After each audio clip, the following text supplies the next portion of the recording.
On peut commencer. Vous posez des questions, il y a un propos liminaire. Alors, il va y avoir un propos liminaire. On sera tous les trois évidemment à prendre la parole. Et je débuterai. Tout d'abord, évidemment, merci de votre venue aujourd'hui.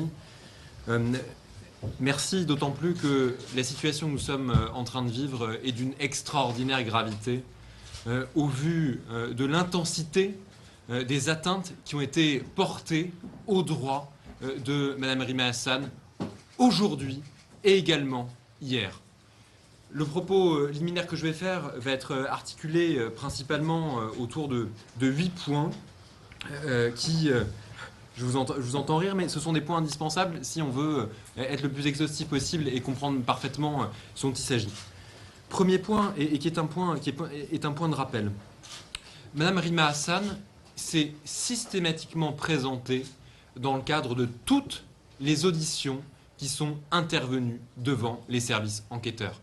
À aucun moment, elle n'a cherché, de quelque façon que ce soit, à se dérober à la justice en dépit de la contestation que nous faisions quant à l'absence de bien fondé des poursuites. Nous avons compté, et manifestement à tort, sur la bonne foi du parquet et l'appréciation qui pourrait être faite des éléments. On s'est présenté à la fois en mai 2024, à nouveau en avril 2025 et également en novembre 2025. Ce sont des auditions qui systématiquement se sont bien déroulées.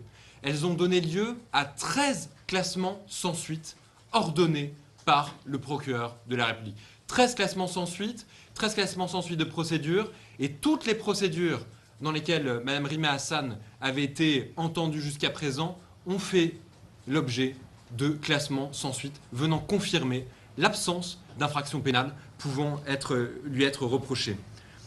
Nous n'avons jamais eu le moindre élément quant à l'état de ces différentes procédures avant hier. Depuis 2024, en dépit des nombreuses relances que nous faisons auprès du procureur de la République, nous n'avons strictement aucune information, notamment sur la première audition libre intervenue en mai 2024, comme nous n'avons strictement aucune indication sur ce qu'il s'est déroulé depuis mai 2024. Premier élément, parfaite collaboration, et c'est exactement en fait avec ce même souci de collaboration que Rima Hassan s'est présentée hier au commissariat. Et il y a vraiment un point qui est tout à fait central ici, c'est qu'il n'y a strictement eu aucune interpellation de Rima Hassan, et non seulement il n'y a eu aucune interpellation de Rima Hassan, mais dès le départ, nous savions qu'elle était convoquée dans le cadre d'une audition qui était une audition de garde à vue. Il n'y a eu aucune surprise du point de vue de ce qui était demandé par les enquêteurs. On n'était pas dans le cadre d'une audition libre, on était dans le cadre d'une garde à vue, et évidemment, et j'y reviendrai s'agissant par la suite d'un élément qui est en débat, Rima Hassan savait parfaitement que ces affaires allaient faire l'objet d'un inventaire par les services enquêteurs, comme c'est le cas de toutes les gardes à vue, ou presque, qui se déroulent sur le territoire national. Troisième point, et on vient dans le vif du sujet, la garde à vue qui a eu lieu hier est parfaitement illégale. Elle est parfaitement illégale. Pourquoi est-ce qu'elle est illégale ? Pour principalement 2 raisons. La première raison, c'est qu'il y a eu un dévoiement de la procédure de flagrance par le parquet, qui a fait le choix de recourir à cette procédure parce qu'il sait que c'est le seul moyen que l'immunité ne trouve pas à s'appliquer. C'est la seule exception qui est posée par le protocole sur lequel je reviendrai, qui régit la question de l'immunité des députés et des parlementaires européens. Pourquoi est-ce que cette mesure de garde à vue ne se justifiait pas ? Parce que vous avez plusieurs critères. Parmi les critères, vous avez la présentation de la personne. La présentation de la personne, ici, je l'ai redit tout à l'heure, mai 2024, avril 2025, novembre 2025, Rima Hassan s'est toujours présentée. Il n'y a strictement aucun risque de fuite. Ensuite, vous avez la question d'empêcher que la personne ne modifie par exemple les indices matériels. Il y a toujours eu une reconnaissance pleine et entière de l'application en cause et de l'application qui a été faite par Rima Hassan. Vous avez le fait ensuite de garantir la mise en œuvre de mesures destinées à faire cesser le crime ou le délit. Et en fait, il n'y a strictement aucun élément qui justifie les raisons pour lesquelles cette garde à vue est intervenue dans le cadre d'une flagrance. Parce que vous avez une publication qui est intervenue presque une semaine avant que la mesure de garde à vue n'intervienne. Et non seulement vous avez cet écoulement d'une semaine, et en plus, vous avez une publication qui a été supprimée par Rima Hassan, précisément dans une logique qui était une logique d'apaisement. Et le parquet savait que cette publication avait été supprimée avant le début de cette audition en garde à vue, et par conséquent savait parfaitement que cette mesure de flagrance ne visait absolument pas à mettre un terme à une supposée infraction, puisque vous aviez eu une suppression de cette publication. Première illégalité, vous avez par conséquent des conditions de la flagrance et une disproportion totale de la garde à vue. Et au bout d'un moment, en fait, je vous prends un témoin. Je vous prends un témoin parce que jusqu'à présent, c'était systématiquement des auditions libres. Et la publication et les propos dont il s'agit sont quasiment analogues à ceux qui ont été auparavant postés par Rima Hassan et dont, pour 13 procédures, ont fait l'objet d'un classement sans suite. Ensuite, comme point qui vient également confirmer l'égalité de la mesure de garde à vue, vous avez une mesure de garde à vue qui vient marquer un contournement de l'immunité dont jouit Rima Hassan. Je rappelle qu'en vertu de l'article 9 du protocole sur les privilèges et immunités de l'Union européenne, les parlementaires bénéficient sur le territoire national des immunités reconnues aux membres du Parlement de leur État. L'immunité ne peut ni être invoquée en cas de flagrant délit, ni faire obstacle au droit du Parlement européen de lever l'immunité d'un de ses membres. Quel est le sens de cette immunité ? Le sens de cette immunité, c'est de mettre à l'abri des parlementaires de pression qui consisterait en des menaces d'arrestation ou de poursuites judiciaires pour des propos et des prises de position qui sont politiques et qui relèvent de la liberté d'expression. Et d'ailleurs, jusqu'à présent, s'il n'y avait pas eu de garde à vue, si précisément nous étions aussi restés dans le champ de l'audition libre, c'est parce qu'il ne pouvait pas y avoir de mesures coercitives. Il ne pouvait pas y avoir de mesures coercitives à partir du moment où il y avait ce privilège de l'immunité. Et donc on voit que vous avez une procédure de flagrance qui a été construite de toutes pièces par les autorités de poursuite, construite de toutes pièces pour parvenir à justifier une garde à vue de flagrance et pour parvenir à tenter de faire échec à l'application de ce qui devrait s'appliquer, à savoir cette immunité. Et c'est un contournement qui est d'une extraordinaire gravité, parce que les immunités ne sont pas d'ailleurs un passeport d'impunité. Les immunités servent à protéger un certain nombre de personnalités politiques qui, de par leur fonction, peuvent être exposées à des risques de menaces, à des risques de persécution et à des risques de pression politique de la part de certains États. Autre point, et pour revenir maintenant à ce qui s'est passé hier, particulièrement dans la garde à vue, il y a un point évidemment que j'évacuerai assez rapidement, c'est le fait que Mme Rima Hassan a refusé, la signalétique a refusé de donner ses empreintes aux enquêteurs. Et pourquoi est-ce qu'elle l'a refusé ? Tout simplement parce que le droit, de ce point de vue, est parfaitement clair. Vous avez un arrêt qui a été récemment rendu par la Cour de justice de l'Union européenne, le 19 mars 2026, qui rappelle que les collectes de données biométriques, empreintes digitales, photographies, par les services de police, doivent être justifiées uniquement dans le cas d'une nécessité absolue et pouvoir être justifiées de façon motivée par les autorités de poursuite. Dans ce dossier, absolument rien ne venait justifier le fait qu'on prenne les empreintes de Rima Hassan, si ce n'est un caractère parfaitement vexatoire et humiliant. Je le rappelle et je le redirai tout à l'heure, de quoi parlons-nous ? Nous parlons d'une publication. On parle d'une simple publication qui intervient sur les réseaux sociaux avec une privation de liberté qui est d'une exceptionnelle gravité. Ça, c'est le premier point déjà, avec évidemment le fait, en tout cas par rapport au déroulement lui-même de la garde à vue, par rapport au fait que, évidemment, que Mme Rima Hassan était parfaitement dans son bon droit de refuser ces différents prélèvements au vu de l'état du droit existant. Et de ce point de vue, il n'y a pas eu de poursuite ordonnée par le parquet. Sur le déroulement de la garde à vue, si nous avons dans un premier temps parfaitement été accueillis par les fonctionnaires, des tensions vont assez rapidement apparaître. Ils vont assez rapidement apparaître et ces tensions, je le dis ici pour qu'il n'y ait évidemment aucune espèce d'ambiguïté, vont apparaître bien avant que l'inventaire des affaires de Mme Rima Hassan soit effectué. Il y a une montée en tension subite, notamment parce qu'il avait été acté que normalement l'audition devait intervenir dans un temps extrêmement proche de la notification des droits, ce qui n'a pas été le cas. Tensions qui vont connaître leur acmé par les violations répétées du secret de l'enquête en plein pendant la garde à vue. Et l'avocat que je suis a découvert, grâce à la presse, par exemple, les termes précis de la publication pour laquelle Mme Rima Hassan était placée en garde à vue, à un moment où l'audition de fond n'avait pas débuté. Ce qui veut dire que pour pouvoir préparer l'audition, il fallait que je me rende sur les différents médias, il fallait que je regarde les différentes informations qui pouvaient paraître. Je veux dire, c'est une situation qui est totalement incongrue et qui est totalement absurde, et surtout une situation qui intervient en violation manifeste des droits de Rima Hassan. Et j'y reviendrai tout à l'heure, nous ne pensons pas que ces différentes violations du secret de l'enquête, parce qu'elles en sont, seraient des violations qui seraient fortuites.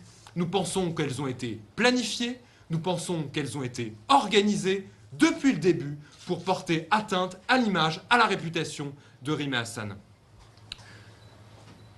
Tensions qui se sont prolongées dans le cadre de la garde à vue et qui conduiront notamment à ce que Rima Hassan conteste la manière dont la retranscription de ses propos a été faite par les enquêteurs au moment de sa garde à vue. Alors même que cette contestation n'est jamais survenue auparavant dans le cadre des différentes auditions libres auxquelles Mme Rima Hassan s'était prêtée.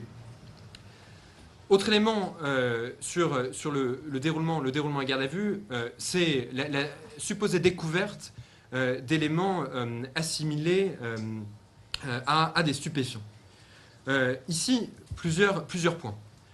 Déjà, je l'ai dit en introduction, Mme Rima Hassan savait parfaitement qu'elle allait faire l'objet d'une fouille et parfaitement faire l'objet d'un inventaire.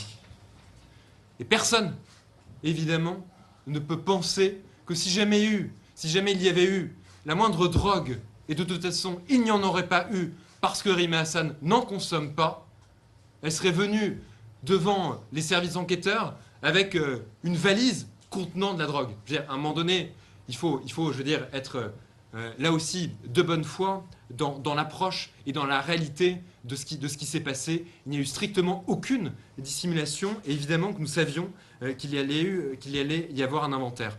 Sur cette question de l'inventaire, nous verrons en fonction de la suite de la procédure, parce que nous considérons qu'elle devra faire l'objet d'un classement sans suite, mais nous observons à ce stade simplement que cet inventaire n'a pas été réalisé de façon immédiate. Nous réservons par conséquent la possibilité de contester les conditions dans lesquelles il s'est déroulé, et nous observons également qu'au moment où les différents objets qui sont dans la valise de Rima Hassan sont sortis de cette valise est déjà ouverte.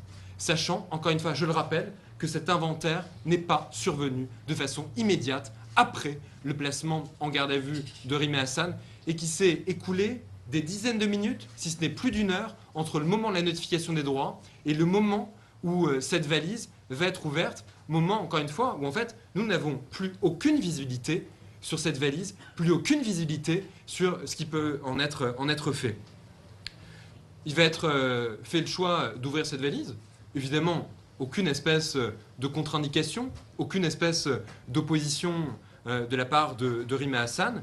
Et en fait, il y a deux contenants strictement identiques qui vont être immédiatement en fait vus par les enquêteurs, parce que ce n'étaient pas du tout des contenants qui étaient dissimulés. Et immédiatement, en fait, à leur vue, Rima Hassan, de façon spontanée, va indiquer aux enquêteurs, bah oui, en fait, ce sont des contenants qui correspondent à du CBD. Et le CBD, je le rappelle ici, est autorisé sans restriction, puisque c'est un produit qui n'est ni un stupéfiant, ni un psychotrope. Et donc, par conséquent, en fait, une indication qui a été apportée dès le départ, au moment même de l'inventaire, c'est du CBD.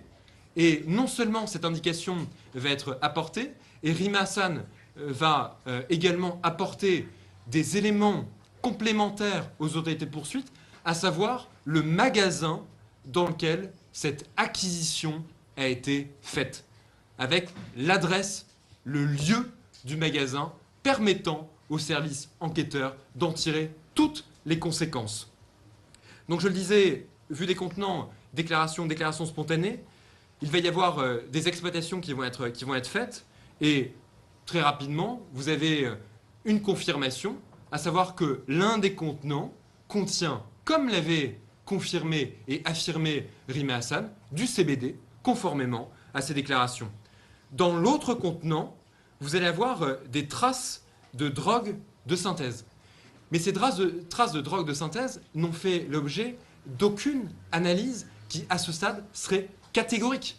Non seulement elles n'ont fait l'objet d'aucune analyse qui serait, à ce stade, catégorique, et en plus, on en ignore la nature exacte et précise. C'est-à-dire que, pour en revenir tout à l'heure aux différentes fuites qui sont survenues dans la presse, manifestement, certains journalistes avaient plus d'informations sur la quantité et la nature des substances en cause que nous n'en avions dans le cadre de la procédure de garde à vue.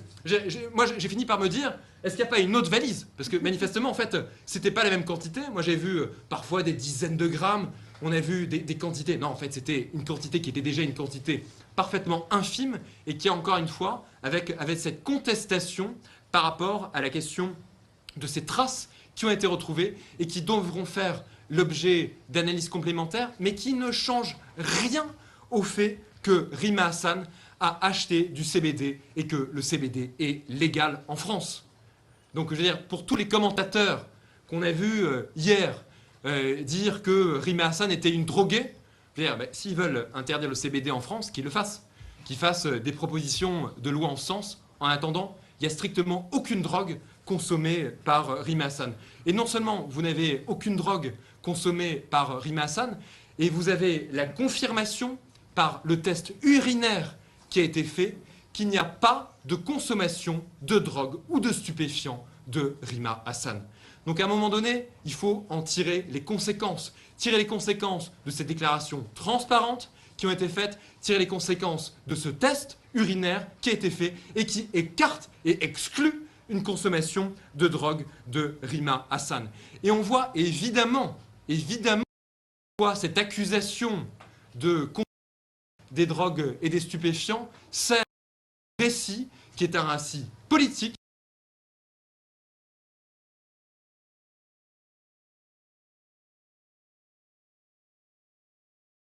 que nous considérons, c'est du CBD. C'est du CBD et les analyses complémentaires vont le confirmer. Deuxième possibilité, ça confirme qu'il existerait des traces de drogue de synthèse dans les extraits en question. Mais je veux dire, ça, c'est de la responsabilité du vendeur. Et il appartiendra aux autorités de poursuite de tirer toutes les conséquences de ce que, en vendant du CBD, il aurait vendu autre chose.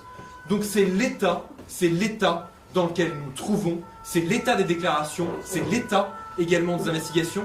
Et pour vous dire également que pour nous, c'est un non-débat, c'est un non-sujet, et que par conséquent, il n'y aura plus de prise de parole en lien avec cette question sur laquelle nous avons apporté toutes les explications et toutes les clarifications utiles. Et nous ne nous livrerons pas au jeu qui consiste à faire naître et nourrir un doute par rapport à ces propos et déclarations qui sont extrêmement clairs. Trois points, et j'en aurais terminé. C'est maintenant sur la première procédure qui a donné lieu, donc après le placement en garde à vue, à un renvoi devant le tribunal selon donc une convocation qui a été remise à Rima Hassan. Rima Hassan s'est borné à reprendre les termes d'une citation. Cette citation: j'ai consacré ma jeunesse à la cause palestinienne, tant qu'il y aura oppression, la résistance ne sera pas seulement un droit, mais un devoir de Kozo Okamoto. C'est le seul objet de la publication qui a été faite par Rima Hassan. Et de façon extrêmement claire, pourquoi est-ce que cette publication a été faite? C'est uniquement en lien avec la constatation d'un état d'esprit, d'une philosophie de résistance à l'oppression, et c'est une publication de reprise, mais qui à aucun moment ne vient faire l'apologie, ne vient faire une quelconque provocation des agissements qui ont été reprochés à cette personne.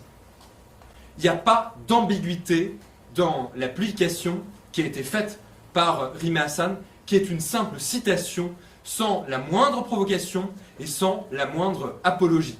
Et je pense que des dizaines, si ce n'est des centaines de personnes aujourd'hui en France auraient pu reprendre exactement la même citation, mais il se trouve qu'en fait, c'est Mme Rima Hassan, et parce que c'est Mme Rima Hassan, ben, la reprise de cette citation, elle vaut une garde à vue, elle vaut un renvoi devant le tribunal. Il faut affronter la réalité en face. Si Rima Hassan n'était pas Rima Hassan, cette publication n'aurait pas fait l'objet de poursuites. Pas d'ambiguïté dans la publication de Rima Hassan, et également en plus, je veux dire, une certaine forme de surprise par rapport au fait qu'en plus, on a l'impression, en lisant les réactions des uns et des autres, que l'attaque qui a été menée en 1972 était une attaque que tout le monde connaissait.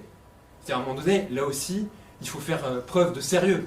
C'est-à-dire, les personnes qui ont pu éventuellement reprendre le tweet de Rima Hassan le font en lien avec l'objet de cette citation, et de se dire pourquoi est-ce que par exemple on peut venir du Japon, on peut être japonais et dédier sa cause à la cause palestinienne. Je veux dire, la jeune génération 1972, ça ne lui dit absolument rien, et il n'y a strictement, encore une fois, aucune forme d'apologie. Et c'est la raison pour laquelle nous considérons qu'il y a une dénaturation volontaire faite de façon tout à fait, là encore, manifeste du sens des déclarations qui ont été faites par Rima Hassan. Aujourd'hui, il y a eu deux auditions libres, qui ont donné lieu à une audience qui aura lieu le 16 septembre 2026. Par conséquent, autre audience qui aura lieu le 16 septembre 2026, qui concerne, pour le premier propos, une publication qui a été faite le 8 mars 2025, mais qui est en fait uniquement la reprise, et pour reprendre d'ailleurs les propres termes de la convocation, d'un carrousel de photographies provenant du compte Comité Palestine Paris 1. Et là, on ne sait même pas d'ailleurs si par ailleurs il y a des poursuites contre ce comité. On ne le souhaite pas, mais le fait est qu'on n'a strictement aucune information, parce que c'est de la jurisprudence Rima Hassan. Il se trouve que dans ce carrousel, la dernière image contenait à un moment donné, une photographie d'un tag avec indiqué dissoudre Némésis à l'acide. Madame Rima Hassan s'en est expliquée, elle n'avait pas vu cette dernière photographie qui figurait dans ce carrousel, parce que le carrousel, c'était relatif à des prises de parole, des prises de position qui étaient des prises de position féministes, et en voyant les premières images, et en ayant confiance de différentes publications qui avaient été faites auparavant, elle a eu confiance, et c'est la raison pour laquelle elle l'a fait. Lorsqu'elle s'est rendue compte du fait qu'il y avait eu une utilisation de la dernière publication, à savoir cette dernière photographie, immédiatement, elle a réagi en prenant contact avec le comité et en faisant en sorte que ça puisse être supprimé. Et je veux dire, lorsqu'on se présente aujourd'hui devant Audition Libre, on apporte tous les éléments et on leur donne notamment les captures d'écran, avec la discussion, avec la suppression. Et malgré tout, le parquet n'en a que faire et décide de renvoyer Rima Hassan. Troisième et dernière procédure ayant fait l'objet d'un renvoi, c'est la reprise d'un article qui était relatif à en tout cas dont la traduction était le Hamas-Trak, les groupes à Gaza qui ont collaboré avec l'armée israélienne. Là encore, publication sur laquelle Rima Hassan s'est largement exprimée dans le cadre de l'audition libre ce matin, et propos qui sont largement comparables, assimilables, analogues à ceux qui ont donné lieu à 13 classements de suite ordonnés par le procureur de la République de Paris, la procureure de la République de Paris. Et donc, chacun voit bien en fait que on a compris, et j'y reviendrai, mais on a compris en fait que il y avait une instrumentalisation de la procédure de flagrance, et qu'en réalité, si nous avions été de bonne foi aujourd'hui, en nous présentant devant les services enquêteurs et en faisant le jeu des 2 auditions libres qui sont survenues, en réalité, tout était écrit. Tout était écrit parce qu'on voulait qu'un procès ait lieu contre Rima Hassan. On voulait qu'elle soit jugée. Dernier point avant de laisser la parole sur ce que nous allons entreprendre et sur ce que nous constatons. Nous nous réjouissons de l'ouverture d'une enquête ordonnée par la procureure de la République pour violation du secret de l'enquête. Ce qui s'est déroulé est d'une extraordinaire gravité. Extraordinaire gravité parce que des informations ont fuité pendant la garde à vue, mais surtout ces informations ont donné lieu à un récit de désinformation et de fausses informations à l'encontre de Rima Hassan. Et nous, non seulement nous souhaitons que cette enquête aille jusqu'au bout, et en plus, pour le coup, là c'est de la flagrance. Là c'est de la flagrance. Il peut y avoir des auditions immédiates, ordonnées des différents fonctionnaires qui étaient notamment présents. Ça vient peut-être pas du côté police, ça vient peut-être d'autre côté, mais il faut absolument qu'il puisse y avoir des auditions. Et non seulement nous attendons des condamnations, des personnes qui ont fait fuiter ces informations, et nous attendons également que des sanctions administratives soient prises à leur encontre. Parce que nous considérons qu'il y a aussi une défaillance du ministère de l'Intérieur dans le fait de ne pas avoir permis que ces informations ne fuitent pas, alors même que nous avions fait le choix de nous présenter et que nous avions alerté quant au risque que cette mesure soit ébruitée, et ce qui malheureusement n'a pas échappé, et ce qui n'était pas la première fois puisqu'il y avait déjà eu des fuites.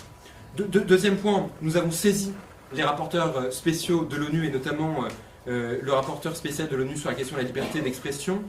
Et nous avions également saisi, et ça c'est un point très important, la présidence du Parlement européen, qui nous a fait savoir qu'elle avait sollicité les autorités françaises sur les fondements d'utilisation de la flagrance, et que, au moment des échanges qui sont intervenus avec les équipes de Rima Hassan, la présidence du Parlement européen n'avait reçu strictement aucune justification de la part des autorités de poursuite françaises sur les raisons pour lesquelles il a été fait application de la flagrance plusieurs jours après la publication en cause. S'agissant de la première procédure, nous demanderons évidemment la nullité des poursuites devant le tribunal correctionnel, compte tenu de tous les éléments que j'ai tout à l'heure développés. Et non seulement nous demanderons la nullité, et s'agissant de celles qui surviendront en septembre, à l'évidence, elles doivent être couvertes par l'immunité, parce qu'il faut être là encore cohérent. On ne peut pas expliquer qu'il a été fait recours par le passé à l'audition libre précisément parce qu'il ne pouvait pas y avoir de mesures de contrainte. On ne peut pas expliquer non plus que là, la garde à vue n'était possible que parce qu'il y avait flagrance, et en même temps renvoyer Rima Hassan dans le cadre de 2 dossiers qui n'ont pas donné lieu à des enquêtes de flagrance, et par conséquent pour lesquels en fait l'immunité telle qu'elle est retenue par la réglementation européenne trouve à s'appliquer de façon pleine et entière. Et ultime point, aujourd'hui, on appelle véritablement à la solidarité de la société civile, des juristes du monde entier, de la classe politique, pour faire obstacle à ce que nous sommes en train de vivre. Nous sommes en train de vivre une instrumentalisation des poursuites, une instrumentalisation de l'apologie de terrorisme. Le procureur de la République et la procureure de la République pensent peut-être qu'il a été fait un choix pertinent dans le fait de renvoyer Rima Hassan devant le tribunal. Et je vous le dis aujourd'hui, si ce procès doit avoir lieu, ce sera le procès du siècle en matière d'apologie du terrorisme. Ce sera le procès du siècle parce que nous avons tous les éléments pour faire valoir le caractère totalement infondé, lié encore une fois aussi à l'absence de neutralité sur ces questions des autorités françaises. Bonjour maître, bonjour madame la députée. On n'a pas terminé. C'est quand la prise de test du coup? On n'a pas terminé. J'en ai pas pour longtemps, ça peut vous rassurer, mais je vous dis d'ores et déjà qu'on n'aura pas la possibilité de prendre énormément de questions, donc on répondra à quelques questions et ça sera extrêmement bref. Non mais je n'ai pas terminé, enfin, je n'ai même pas pu prendre la parole encore, donc peut-être que vous pouvez au moins respecter ce temps-là. Et il y aura également une prise de parole. Oui, mais avant les questions, on a peut-être des éléments à présenter. Si ça vous satisfait pas, surtout qu'il y a eu un déferlement en fait, de fausses informations depuis maintenant plus d'un jour. Et je pense que c'est normal en fait qu'on fasse une clarification. Ou alors en fait s'il n'y a pas de clarification possible ou nécessaire. Non, nous on peut entendre Madame Rimasa. Merci.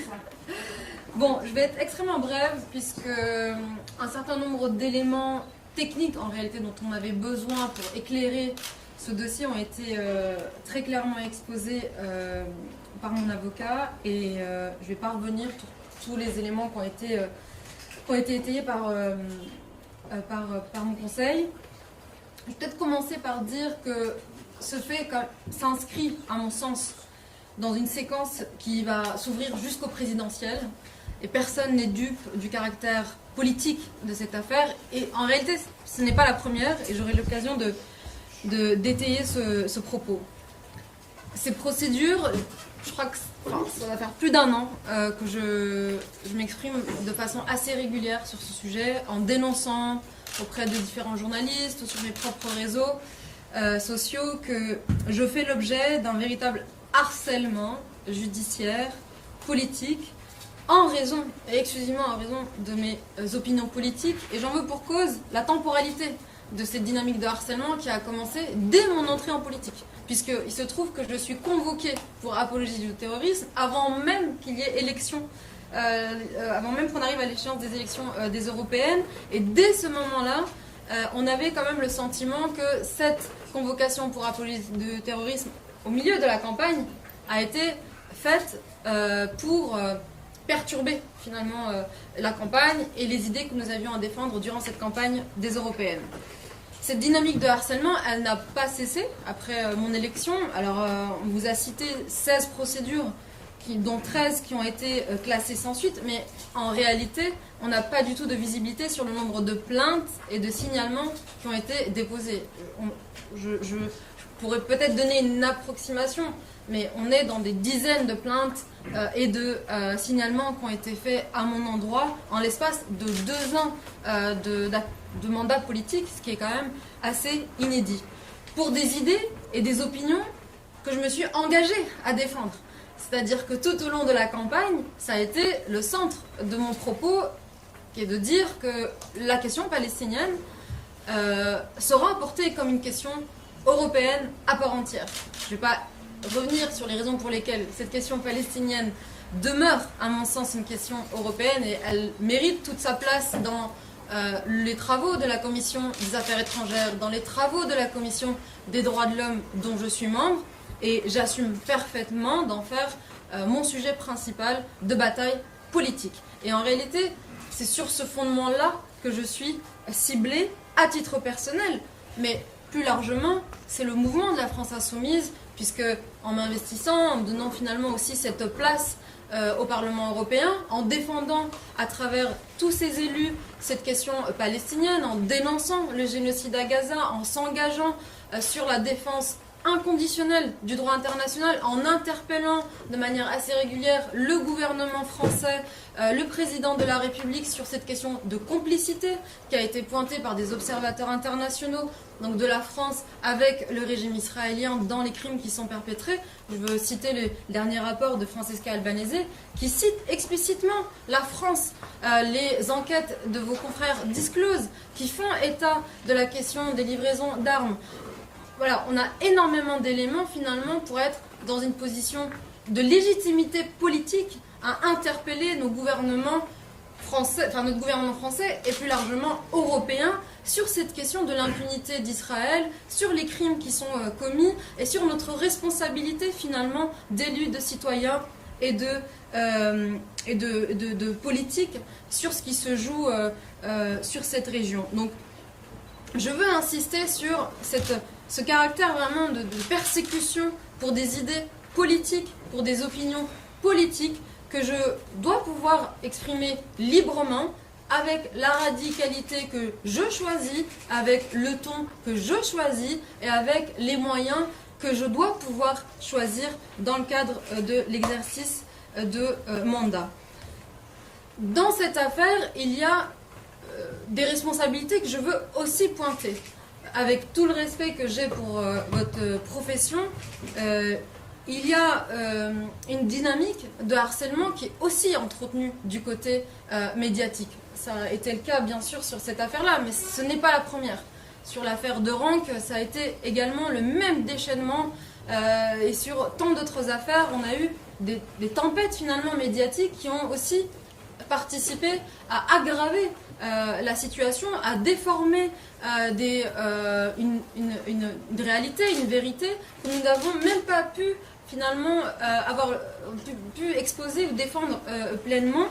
Et vous avez aussi une responsabilité en ce sens, puisque beaucoup de fake news finalement ont été relayées par des dizaines de journalistes en l'espace de 24 heures, avant même que je puisse m'exprimer, avant même que je puisse répondre à vos questions. Et légitimement, je comprends que vous puissiez en avoir au vu de cette actualité.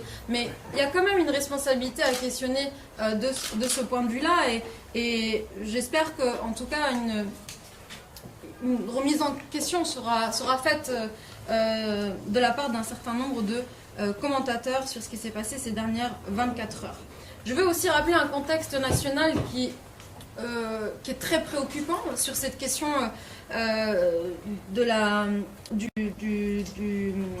du dévoiement finalement des lois antiterroristes, des atteintes portées aux droits et libertés des citoyens. Et je veux rappeler que la raison principale pour laquelle je me suis rendue à toutes mes auditions, ça a été aussi pour m'inscrire en solidarité avec les centaines de militants, militantes, de citoyens, de citoyennes qui ont fait l'objet des mêmes convocations, des mêmes poursuites, voire même pour certaines condamnations, et pour finalement m'inscrire en solidarité et ne pas me prévaloir de cette immunité parlementaire qui pouvait un peu me protéger, alors que je m'inscris vraiment dans un mouvement qui est assez large en France et en Europe, qu'est le mouvement de solidarité pour la cause palestinienne, et qui fait face en réalité à une répression assez inédite. Donc en France, pour vous donner quelques chiffres que je pense importants quand même d'avoir à l'esprit, il y a eu les jugements donc prononcés pour apologie du terrorisme ont explosé entre octobre 2023 et novembre 2024, donc c'est-à-dire en l'espace de moins d'un an. Le ministre de la Justice comptabilise 452 jugements, 305 condamnations, soit un triplement des chiffres qu'on avait avant le 7 octobre 2023. On n'a pas les chiffres sur la période de 2024 à 2025, mais je pense que tout le monde est témoin que c'est une dynamique qui ne fait que s'accélérer, s'accentuer, et qui doit nous interpeller, et qui effectivement par ailleurs fait l'objet des observations des rapporteurs spéciaux des Nations Unies qui travaillent sur la question des lois antiterroristes et du dévoiement des lois antiterroristes à des fins de restriction des libertés et des droits et des libertés des citoyens. Et on l'a interpellé et saisi à ce titre pour qu'il puisse nous éclairer aussi sur la situation en France et de l'utilisation qui est faite des lois antiterroristes à des fins de répression du mouvement de solidarité avec la Palestine. Dans le même temps, aucune convocation ou condamnation pour apologie de crimes de guerre ou crimes contre l'humanité ne sont prononcées, où on n'observe pas, si vous voulez, une même dynamique, une même dynamique de répression, de signalement, de plainte, qui serait par exemple déposée à l'endroit de Meir Habib, qui qualifie la population palestinienne de cancer à la télé. Il n'a fait l'objet d'aucune garde à vue et il n'a fait l'objet d'aucune condamnation. Ou encore Louis Sarkozy qui peut dire en toute liberté qu'il souhaite que les Palestiniens crèvent tous à la télé également, sans qu'il fasse l'objet de signalements particuliers ou de garde à vue ou de poursuites ou encore moins de condamnation. Je rappelle qu'il y a 4000 soldats franco-israéliens qui ont directement participé à des crimes perpétrés à Gaza, et notamment donc, le génocide, mais qui peuvent effectuer librement des allers-retours entre la France sans que la justice ne puisse se pencher sur leur participation directe à des crimes qui sont aujourd'hui très largement documentés et qualifiés de crimes de génocide. Donc cette stratégie de harcèlement judiciaire, elle vise d'abord et en premier lieu à m'empêcher de travailler. À m'empêcher de travailler. Le temps, l'énergie que je déploie à répondre à tous les signalements, à répondre à toutes les plaintes, à travailler sur l'ensemble des observations que nous pouvons produire, à participer à des auditions qui peuvent durer plus de 10 heures. Je ne sais pas si vous pouvez réaliser ou imaginer ce que ça demande de préparation.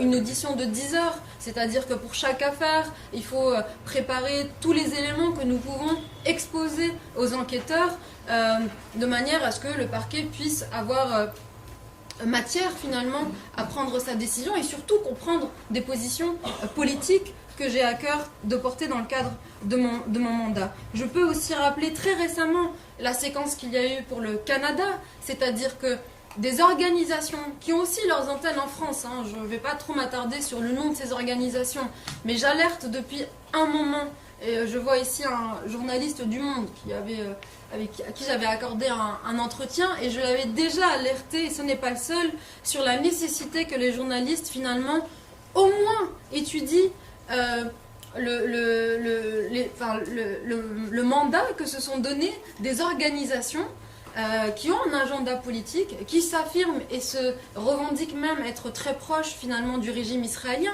Je veux citer la présidente de l'OJE qui est derrière pratiquement 90% des plaintes qui me concernent et des procédures qui me concernent.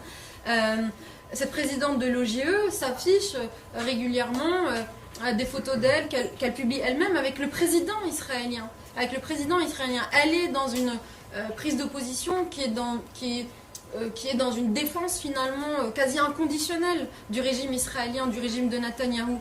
Comment on peut penser que ces signalements seraient neutres politiquement ou qu'il n'y aurait pas d'agenda politique finalement ou un ciblage et un harcèlement politique et judiciaire qui est sciemment orchestré en raison de mes positions politiques. Ça fait maintenant 2 ans que ça dure et j'espère désormais que vous avez assez de matière. 16 procédures au moins qui ont fait l'objet d'études de la part du parquet, d'une attention du parquet, mais comme je vous le disais initialement, on n'a pas de visibilité sur toutes les plaintes, tous les signalements, mais je vous invite au moins sur ces 16 procédures, ces 13 classements sans suite, à vous pencher sur les arguments avancés, sur les organisations qui sont derrière ces plaintes, et à vous faire une opinion, et à pouvoir également commenter ce fait-là, qui est un fait révélateur de persécution, à mon sens, politique. J'en terminerai donc juste sur l'exemple du Canada, puisque les organisations qui, au Canada, se sont targuées, ont même revendiqué sur les réseaux sociaux, d'avoir envoyé des informations, c'est-à-dire un dossier, c'est comme ça qu'ils s'expriment sur les réseaux sociaux, en ces termes. Ils ont envoyé un dossier avec des éléments d'information me concernant au service de l'immigration et des frontières du Canada, qui a révoqué, après m'avoir accordé mon mon autorisation de voyage, la veille de mon départ au soir. Si ça n'a pas été fait pour m'empêcher de travailler, franchement, on avait une mission qui a été préparée depuis des mois, des conférences qui affichaient des inscriptions qui étaient de l'ordre de 1600 personnes qui étaient attendues pour ces conférences, c'est-à-dire qu'on avait vraiment fait salle pleine, comble, avant même de communiquer même sur ces conférences. J'avais une dizaine de rencontres qui étaient prévues avec des acteurs politiques, avec des acteurs de la société civile, dont l'organisation Oxfam, dont l'organisation Amnesty International et tant d'autres. Et tout ce travail a été empêché la veille de mon départ. En réalité, c'est le matin même, samedi matin, quand je me rends à l'aéroport, qu'on m'informe que mon AVE a été révoqué la veille c'est-à-dire vendredi soir, sur la base d'informations qui auraient été envoyées par ces organisations qui se revendiquent elles-mêmes des organisations de lobbying pro-israélien. Il suffit d'aller sur leur site internet et vous avez 2-3 paragraphes qui sont dédiés au renouveau des relations israélo-canadiennes, au travail que fait l'organisation pour défendre les intérêts israéliens au Canada. Et ce sont ces organisations qui se sont revendiquées avoir opéré finalement pour m'empêcher, et qui se sont félicités en fait, finalement de m'avoir empêché de travailler. C'était un déplacement qui était prévu dans le cadre de mon mandat de député sur ce qu'on appelle une semaine verte.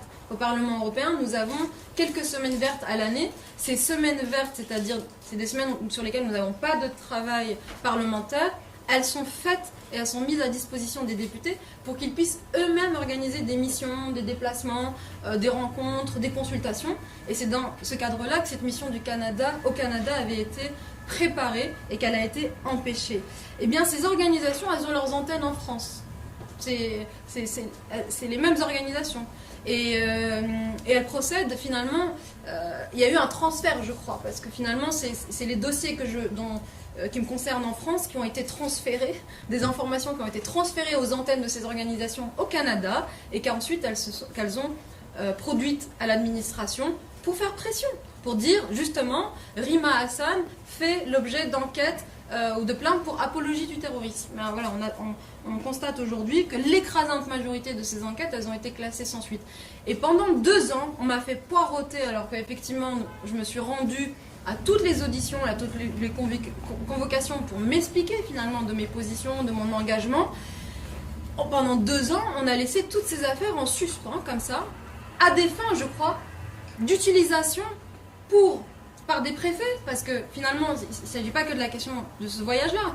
J'ai eu à maintes reprises des décisions d'annulation de mes conférences par des préfets qui aussi convoquaient cette question de Rima, les problématiques, c'est une figure problématique puisqu'elle fait l'objet de plusieurs plaintes pour apologie du terrorisme. Donc je pense que oui, ça a été véritablement orchestré et que je ne m'explique pas à ce stade comment se fait-il que j'ai été entendue en avril 2024 pour la première audition pour apologie du terrorisme et que j'ai finalement qu'aujourd'hui des nouvelles sur les suites à donner de ces différentes convocations.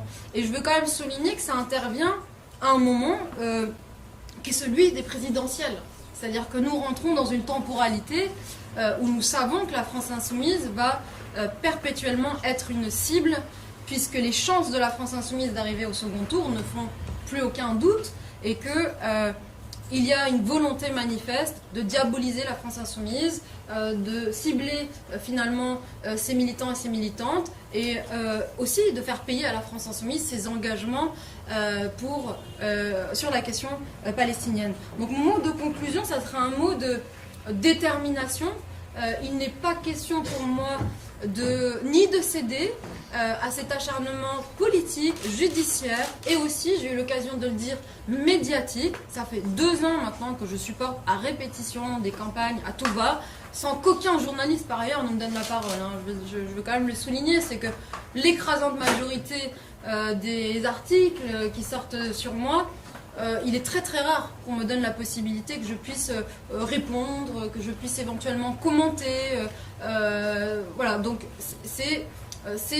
il y a une invisibilisation par ailleurs, en plus de cette dynamique de persécution, une invisibilisation de la possibilité même, enfin de ma voix et de la possibilité même qui peut m'être offerte de pouvoir m'exprimer, de répondre à ces polémiques qui sont bien souvent fabriquées de toutes pièces. Donc mon mot de conclusion, c'est un mot de détermination.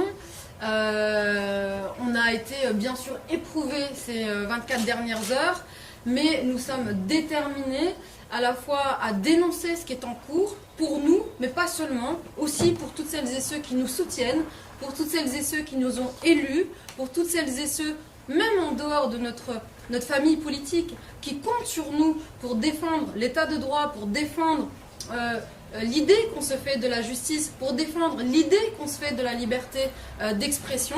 Et je veux leur dire qu'ils peuvent compter sur nous, que nous allons mener toutes les batailles de front.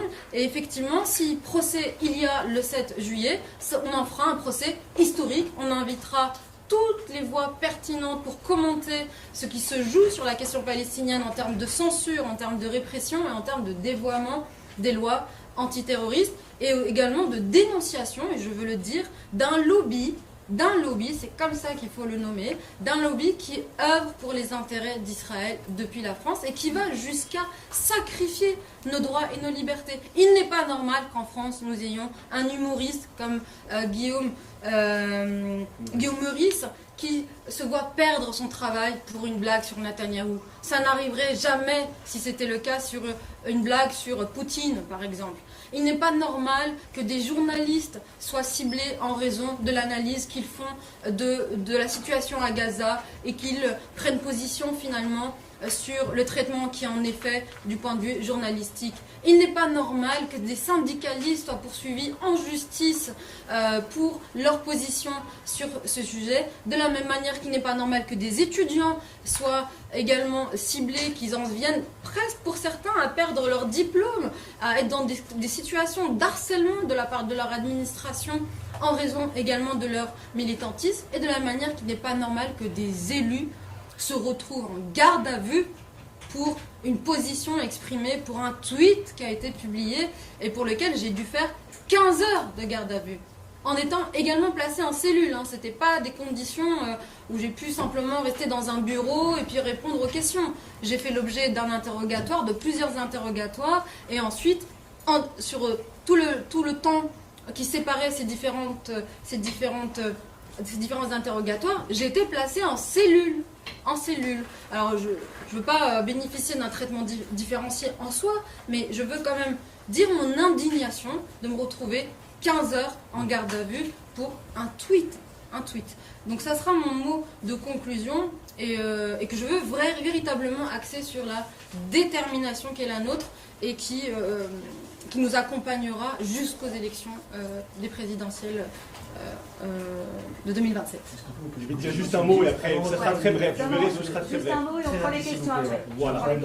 Je veux, parce que le moment est d'une exceptionnelle gravité, il correspond au paroxysme de la campagne politique, médiatique, judiciaire, dont Rima Hassan est la cible depuis qu'elle est entrée en politique, dire devant vous la solidarité, le soutien de l'ensemble du mouvement de la France Insoumise, de l'ensemble de ses parlementaires, de l'ensemble de ses militants, à Rima Hassan, qui est la cible de cette campagne de harcèlement parce qu'elle est une eurodéputée dont la voix porte très loin, parce qu'elle est une insoumise et qu'elle appartient à un mouvement politique qui aspire à gouverner la France dans un an maintenant, et parce qu'elle est l'une des voix du combat pour le peuple palestinien au moment où, rappelons-le, il lutte pour sa survie, il est victime d'un génocide, et où le gouvernement suprémaciste de Netanyahou viole les droits humains et le droit international chaque jour. Ce moment est d'une exceptionnelle gravité, car c'est notre état de droit qui est aujourd'hui menacé. Ce sont les droits fondamentaux de Rima Hassan, comme citoyenne, comme parlementaire, mais les droits de chacun et chacune d'entre nous qui sont aujourd'hui bafoués, piétinés par nos adversaires politiques. Et de ce point de vue-là, au nom de la France Insoumise, je veux, après que le maître Brengart ait fait la démonstration de la vacuité des procédures qui sont intentées contre Rima Hassan, appeler les responsables à prendre leurs responsabilités. Car nous avons assisté, effarés pendant 24 heures, à des violations très nombreuses du secret de l'enquête, et qu'en dépit, et saluons-le, de l'enquête que la procureure de la République annonce à l'instant, cette enquête n'épuise pas la responsabilité des ministres Laurent Nunez pour le ministère de l'Intérieur et du ministre Gérald Darmanin pour le ministre de la Justice, car des enquêtes administratives doivent maintenant être ouvertes par l'Inspection Générale de la Justice, par l'IGPN, pour déterminer qui dans les administrations dépendant de l'autorité de ces deux ministres, du côté de la police, du côté du parquet, qui a fait fuiter, pas des informations, des fausses informations qui ont été colportées, propagées pendant des heures pour diffamer Rima Hassan, porter atteinte à son image et à celle de la France insoumise dans son entier. Si M. Nunez et M. Darmanin n'engagent pas des procédures administratives, alors c'est qu'il y a une impunité pour les délinquants qui manifestement sont en poste au sein des administrations dont ils ont la charge, et ce serait le signe qu'ils cautionnent des violations du secret de l'enquête qui sont insupportables, bien sûr pour Rima Hassan, mais pour n'importe quel justiciable dans notre pays. De la même façon, nous nous adressons solennellement à l'ARCOM, puisque pendant 24 heures, pas sur tous les plateaux de télévision et pas dans tous les organes de presse, mais sur certains d'entre eux, des calomnies, des mensonges ont été propagés de façon insupportable. Des leaders de l'extrême droite et de la droite ont été invités sur les plateaux télévisés pour les commenter et nourrir la rumeur et la calomnie. Je veux dire de ce point de vue-là que la chaîne BFM TV, qui a consacré hier 12 bandeaux pour diffamer Rima Hassan, qui ce matin encore, en recevant le ministre de l'Intérieur, Laurent Nunez, a affirmé des contre-vérités, alors même que le procureur, la procureure de la République, avait commencé, certes de façon confuse, à apporter des événements, se doit de présenter des excuses publiques à Rima Hassan et à l'ensemble de celles et ceux qui se sont sentis insultés par cette cabale politique et médiatique qui a été organisée depuis plusieurs heures, mais elle vient de loin, car oui, Rima Hassan est la cible depuis plusieurs mois, comme d'autres parlementaires insoumis, comme Mathilde Panot, notre présidente de groupe, de démarches judiciaires et politiques qui cherchent à nous faire taire. Je dis en conclusion, et Rima Hassan l'a dit, elle ne se taira pas, nous ne nous tairons pas, nous irons jusqu'au bout, dans la défense non seulement de nos idées, mais de principes. Et si nous sommes les derniers dans ce pays à défendre les principes de l'état de droit, à défendre ceux des droits humains et du droit international, à défendre le droit du peuple palestinien à vivre libre, nous le ferons. Alors on va prendre plusieurs questions d'affilée, ne t'inquiète pas Paul, tu auras ta réponse, mais on va toutes les noter, sinon voilà. Donc, Merci. tu partiras en même temps que tout le monde. Vas-y, si tu veux commencer par Donc, si je peux y aller? ta question. Merci. Attends. Non, ici t'en avais une? Vas-y. Bon, vas-y. Désolé, merci. Madame l'eurodéputée, votre avocat assure que c'est une citation. J'ai votre tweet sous les yeux, il n'y a aucun guillemet. Et quand vous tweetez « J'ai consacré ma jeunesse à la cause palestinienne, donc il y aura oppression, la résistance ne sera pas seulement un droit mais un devoir », donc c'est une citation, c'est un peu sans guillemets. Votre avocat dit également qu'en 1972, tout le monde ne se souvient pas de 1972, effectivement, mais dans le tweet, on en parle aussi, une question extrêmement simple. Est-ce que pour vous, Kozo Okamoto est un terroriste, oui ou non? Vous viendrez au procès du 7 juillet et vous pourrez assister à toutes les observations qu'on pourra produire. On est là pour commenter ce qui s'est passé hier. On est là pour parler Un de peu de votre décence, apologie du terrorisme. Est-ce que c'est un terroriste, oui ou non? un peu de décence. Je vous invite au procès parce que vous avez eu l'information qu'il va y avoir renvoi. Pourquoi vous ne répondez pas? Vous avez... Je suis en garde à vue là encore ou Non, pas? pas du tout, Voilà, c'est une je question ne suis pas en garde à vue, vous êtes c'est un invité, terroriste vous êtes invité à une conférence de presse qui porte sur ma garde à vue et sur ce qui s'est passé. Eh bien, je vous invite à venir le 7 juillet au procès. Donc vous répondez pas. Mais c'est l'objet du procès du 7 juillet. Est-ce que oui ou non, Vous c'est un viendrez terroriste le pour vous? Est-ce que 7. c'est de la résistance ou est-ce que c'est du terrorisme? On a déjà répondu sur le fait que Si vous êtes là pour c'était faire ce l'empreinte buzz, philosophique, franchement, une vous citation. viendrez au procès du 7. Il y a un procès. Vous aurez l'occasion de venir en tant que journaliste et vous pourrez entendre nos observations et ce qu'on a à présenter. D'accord? Est-ce que c'est un génocide aussi? Parce que ça, c'est quelque chose que les médias, les grands médias, vous n'avez jamais relevé. Qui êtes-vous? Je suis journaliste. Voilà, journaliste indépendante. Pendant 2 ans, vous avez récupéré la propagande de Benyamin Netanyahu, qui est recherché par la Cour pénale internationale. Et le mot génocide, vous avez vraiment beaucoup de mal à le mettre. Plus de 318 journalistes à Gaza ont été quand même assassinés par Israël. Et ça, on n'en a jamais entendu parler au sein des grands médias mainstream. Donc je tiens à le relever parce que moi, je ne sais pas une autre question. Vous viendrez au procès le 7 juillet. Je le dis parce que je pense que c'est aussi le moment. Plusieurs questions à la suite, comme ça, tout le monde pourra répondre à la question. Le parquet de Paris vient d'annoncer une enquête du chef de l'accusation de violation du secret de l'enquête. Oui. On vient de le recevoir. Quelle est votre réaction là-dessus? C'est une première victoire. C'est une première victoire parce que dès ce matin, c'était une décision que nous attendions de la part du parquet, mais très honnêtement, je pense qu'elle aurait pu intervenir dès hier. Cette annonce aurait pu et dû intervenir dès hier parce que assez rapidement, dès le matin, nous avions averti, j'avais averti le procureur de la République de l'existence de fuites répétées et de différents articles de presse, dont, encore une fois, je le redis, un article de presse, avant même que l'audition ne débute, faisait état de la nature et des précisions de l'application en cause, informations qui n'étaient même pas à notre disposition. Enfin, je veux dire, je pense qu'il faut vraiment en fait mesurer ce que ça signifie. C'est-à-dire qu'il y a des informations dont nous ne disposions même pas. Et donc c'est une première victoire, mais nous attendons désormais que ça aille plus loin et que toutes les responsabilités soient actées, aussi parce que nous pensons, et je l'ai dit tout à l'heure, que ces différentes fuites ne sont pas fortuites. Et c'est aussi pour ça que nous attendons des éléments d'investigation, pour non seulement que les responsabilités soient déterminées, mais aussi pour comprendre d'où elles viennent et pourquoi est-ce qu'elles ont été réalisées. Oui, une demande aussi pour TF1 et CNews, une demande de précision, notamment sur les tests urinaires. Pour bien comprendre, il me semble que vous avez dit que le test avait été négatif. Or, sur un tweet que vous avez publié à Rima Hassan, vous disiez qu'il était positif lié à des traces de THC dues à une consommation de CBD. Est-ce que vous pouvez préciser si ce test était positif ou négatif, et s'il était positif, pour quelles raisons? Et deuxième demande de précision, vous avez parlé du sac qui était a priori déjà ouvert au moment de la fouille de ce sac. Est-ce que vous sous-entendez que des policiers auraient pu glisser quelque chose dans le sac de Rima Hassan? Alors, sur la dernière question, nous à ce stade on ne sous-entend rien. On indique simplement et on constate quelque chose. Et ce quelque chose, il nous appartiendra d'en tirer toutes les conséquences procédurales dans les délais qui s'imposent. Et notamment parce que cette fouille n'a pas eu immédiatement lieu et cet inventaire n'a pas eu immédiatement lieu, ça pose des questions du point de vue de la procédure et de la régularité avec laquelle cet inventaire a été effectué. C'est la constatation simplement que nous faisons à ce stade. S'agissant du test urinaire, ce qu'on a indiqué tout à l'heure est parfaitement clair. C'est-à-dire que ce test urinaire écarte la consommation de stupéfiants ou de drogue de la part de Rima Hassan. Il était négatif. Il peut en fait révéler une présence, la consommation de CBD, mais c'est tout ce qu'il révèle en fait. Et le CBD, encore une fois, est à usage autorisé, légal.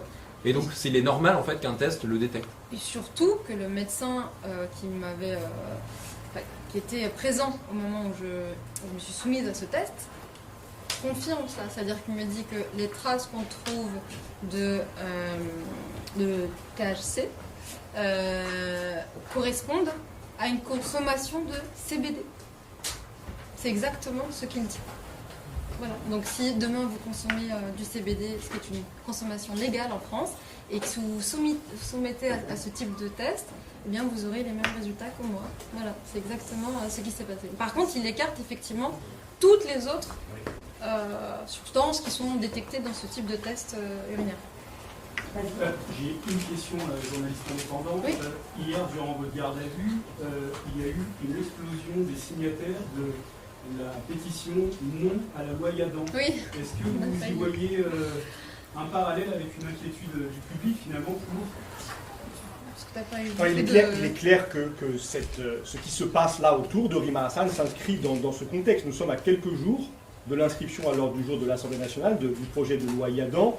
Donc il faut rappeler qu'il vise à interdire toute critique du régime suprémaciste israélien et à criminaliser toute voix en soutien, en solidarité avec le peuple palestinien. Donc bien sûr que pour nous, et il y a un contexte politique qui est très fort, qui est celui-là, qui est celui de la grande bataille qui s'ouvre dans le pays dans la perspective de l'élection présidentielle, et que l'acharnement dont Rima Hassan est la cible vise plus largement, au-delà d'elle, à empêcher toutes celles et ceux qui n'acceptent pas le massacre qui est en cours, le génocide qui est en cours en Palestine, vise à les faire taire. Bien sûr que cela s'inscrit directement dans ce contexte.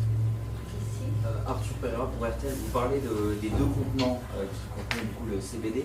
L'un n'avait pas de drogue de synthèse et l'autre peut-être possibilité, sachant qu'ils sont achetés dans le même magasin. Pourquoi l'un aurait des drogues de synthèse et l'autre non?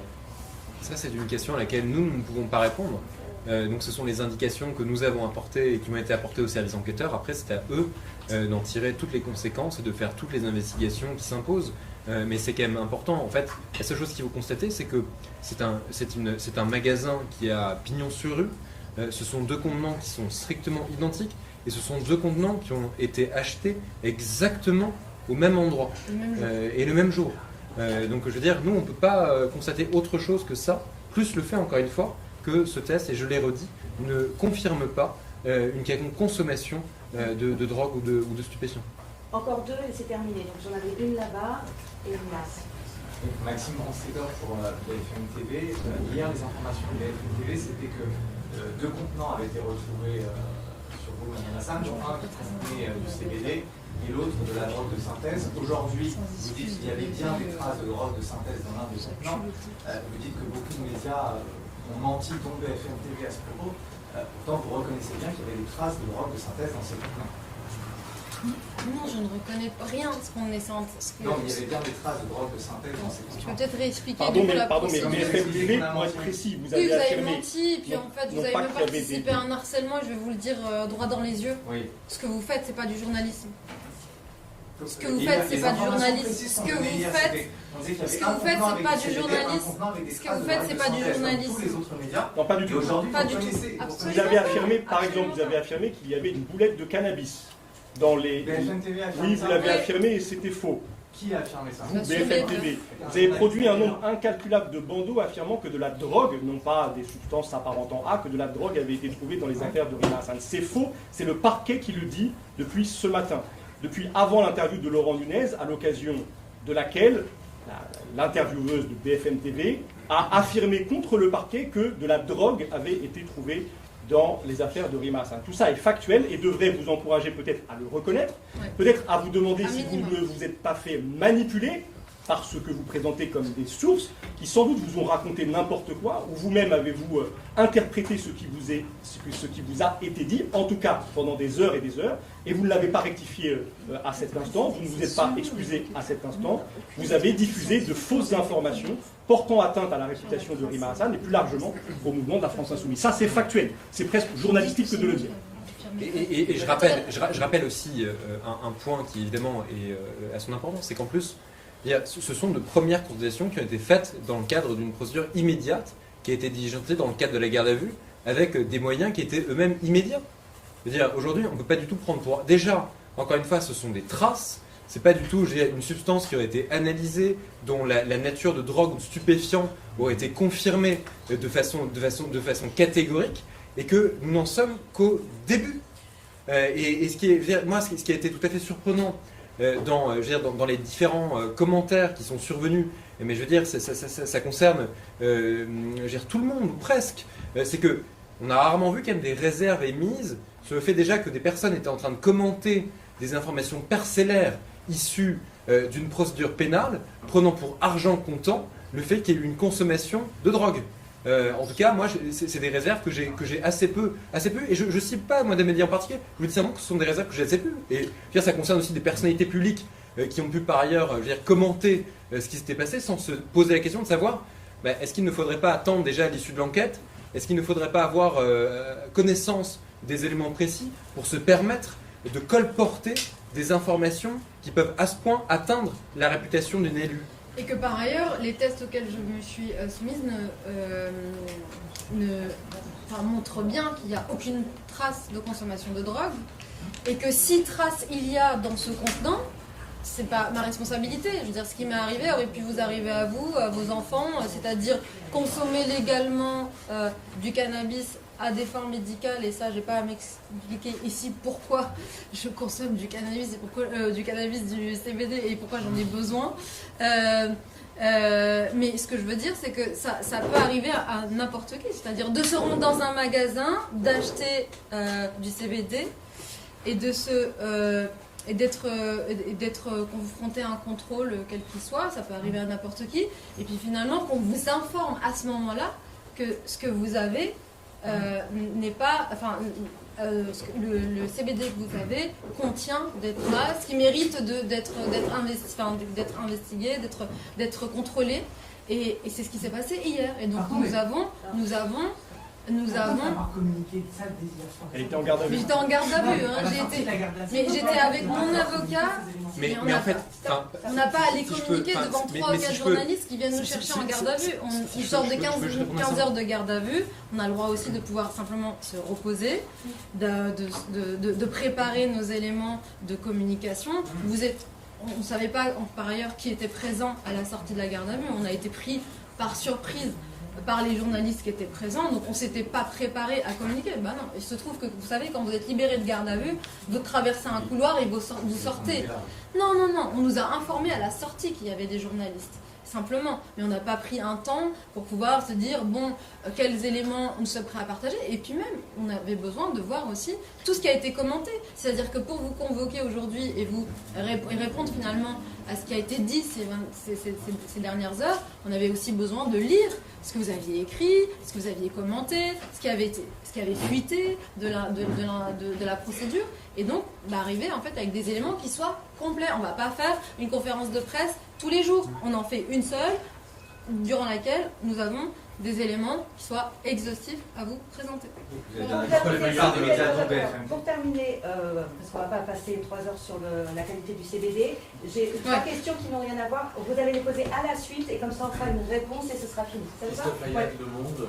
Donc moi j'ai une question sur quand vous apprenez que comment ça se passe quand vous apprenez que les 13 affaires, que 13 affaires vous concernant sont classées sans suite. Est-ce que vous saviez à ce moment-là que vous aviez 13 affaires et comment ça se passe avec le parquet et que vise-t-elle? Je peux enchaîner les questions comme ça. Carlotta Théo pour RFI.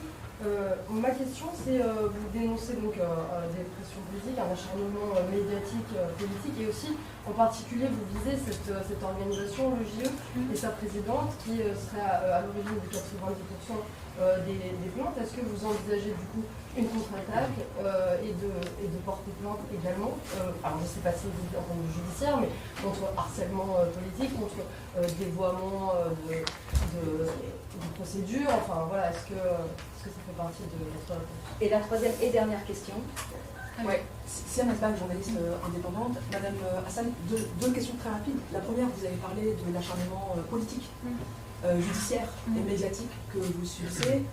Hier, garde à vue policière, aujourd'hui, quasi garde à vue journalistique. La première, c'est comment est-ce que vous vivez ça? Et la deuxième, c'est qu'est-ce que ça vous fait? Vous portez, ça fait longtemps que vous portez la question palestinienne, la question de la mobilisation aussi contre les violences coloniales et génocidaires en Palestine. Qu'est-ce que ça vous fait aujourd'hui qu'on parle beaucoup du CBD, de je ne sais pas quoi, alors qu'il y a un génocide en cours en Palestine? Merci. Je vais peut-être répondre à votre première question. Parce que c'est vrai qu'il faut parfois un peu quand même prendre le temps de l'explication. Parce que je veux dire, si c'est que le temps de la formule et que le temps de l'expression rapide, on ne comprend pas le déroulement. La première audition libre qui est quand même survenue de Rima Hassan, c'est en mai 2024. Depuis mai 2024, nous n'avons eu strictement aucun retour de la part du parquet sur l'issue des procédures, pas plus que sur la nature des investigations qui étaient faites. On a seulement su hier que allait nous être annoncé dans le cadre des 2 auditions libres que des classements étaient intervenus. Et on a bien compris qu'en fait, si on ne se présentait pas aux auditions libres, on n'allait pas comprendre le détail et la précision de ces classements. Et comment est-ce que nous avons appris l'existence des classements, des 13 classements qui ont été effectués par le parquet? On l'a appris par le biais du communiqué de presse qui a été fait par le procureur de la République hier. C'est-à-dire que ça fait 2 ans qu'on demande les informations et les informations sont transmises hier par le biais d'un communiqué de presse, alors même que c'était le sens des interrogations que nous avons fait.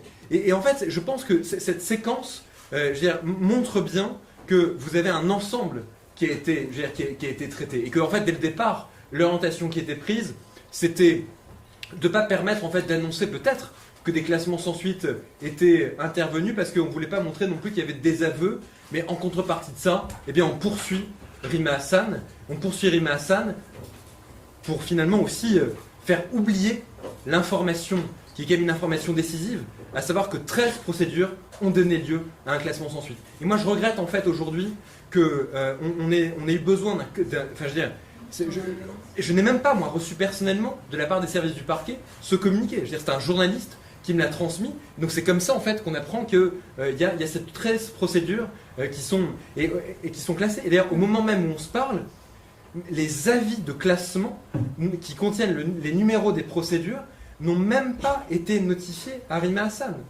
Donc on voit bien qu'en fait, il y a quand même une stratégie de communication derrière ça, et ça me permet simplement de faire une articulation par rapport à la question qui se posait tout à l'heure, pourquoi est-ce que nous n'avons pas communiqué hier soir? Parce qu'en fait, on savait bien et on a parfaitement vu, qu'on s'inscrivait dans le cadre d'une séquence qui était une séquence indivisible.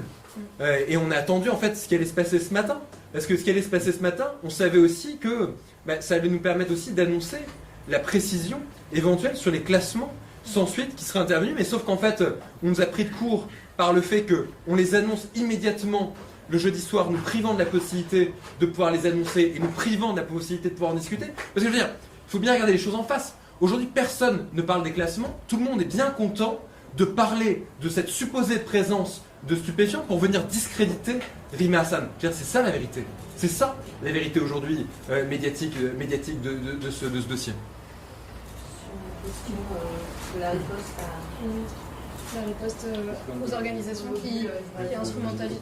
Peut-être sur le volet sur la question porte sur est-ce qu'il y a des options finalement sur le plan juridique pour pouvoir. Mais en fait, les options pour nous sont extrêmement claires. C'est que s'agissant des poursuites qui ont donné lieu à des renvois devant le tribunal, nous demanderons l'annulation pleine et entière de ces poursuites. Et nous considérons que les constitutions de partie civile qui s'ajoutent à ces différentes poursuites seront abusives et nous demanderons des condamnations pour constitution de partie civile abusive. Alors, la question sur la cause palestinienne, bon, c'est vrai qu'on a le sentiment, j'ai quand même le sentiment qu'on cherche aussi à détourner l'attention de ce qui se joue politiquement actuellement. Donc, il y a effectivement cette loi Yadan, dont je rappelle qu'elle a fait l'objet de plusieurs critiques, observations, tribunes, non pas de personnalités spécifiquement de la France insoumise ou de gauche ou de gens opposés à cette loi. Elle a fait l'objet de critiques et de réserves de la part d'universitaires. Elle a fait l'objet de critiques et de réserves de la part de juristes. Elle a fait l'objet de critiques et de réserves de la part d'experts, finalement, également du droit, de la loi, y compris sur le volet de la constitutionnalité en tant que telle, de toutes les libertés qu'elle pouvait entraver. Donc oui, j'ai à cœur de dénoncer cette instrumentalisation assez grotesque de cette question du CBD que je me suis procurée encore une fois légalement au point de donner l'adresse, le nom du magasin. Donc, si possible, même s'ils veulent récupérer les images des caméras pour voir que je me suis rendue spécifiquement dans ce magasin, qu'ils le fassent, mais qu'on puisse effectivement passer à autre chose assez rapidement et aux choses qui nous intéressent, c'est-à-dire la politique, la séquence qui s'ouvre pour les présidentielles et la défense continue des droits du peuple palestinien et la dénonciation du génocide qui est en cours à Gaza. Voilà, c'était une parfaite conclusion. Merci à tous. Merci à vous. Tranquille pour démonter, etc. Vous pourrez prendre des séquences.